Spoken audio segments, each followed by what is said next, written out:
رزق کے لیے کسی انسان کے آگے ہاتھ نہ پھیلاؤ۔ رزق چاہتے ہو تو اللہ تعالیٰ سے مانگو جو رزق دینے والا ہے۔ سب کو رزق جو دینے والی ہی ذات ہے وہ اللہ تعالیٰ کی ہے۔ اس کو ڈھونڈو، اس کو تلاش کرو تو وہ رزق جو ہے وہ آپ کے پیچھے لگائے گا۔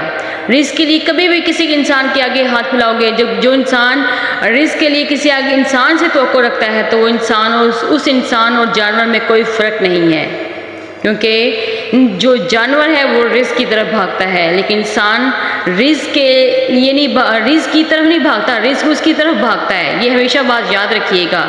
اللہ تعالیٰ جو ہے رزق دینے والی ذات ہے۔ صرف اللہ تعالیٰ سے محبت لگاؤ، اللہ تعالیٰ سے لو لگاؤ، اللہ تعالیٰ کو ڈھونڈو، اللہ تعالیٰ کی ذات میں کھو جاؤ۔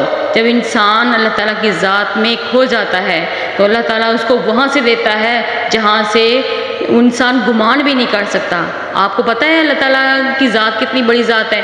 یہ وہ ذات ہے جو بادشاہت بھی عطا کرتی ہے، یہ وہ ذات ہے جو بادشاہ سے ذلت بھی عطا کرتی ہے۔ ہر چیز اس کی قدرت میں ہے۔ وہ اللہ تعالیٰ جو ہے وہ ہر چیز پر قدرت رکھنے والا ہے، اللہ تعالیٰ ہر چیز پر طاقت رکھنے والا ہے، رازق ہے، خالق ہے، مالک ہے۔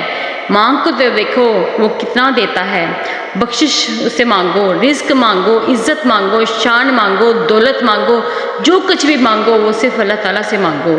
جب آپ نے انسان کے بجائے، انسان کے آگے ہاتھ پھیلانے کے بجائے رب کے آگے ہاتھ پھیلانا شروع کر دیا تو سمجھ لو آپ کے لیے دنیا اور آخرت میں کامیابیوں کے دروازے کھل گئے ہیں۔ آپ کبھی بھی پریشان نہ ہونا، کبھی بھی ابھی اپنے آپ کو تنہا نہ سمجھنا۔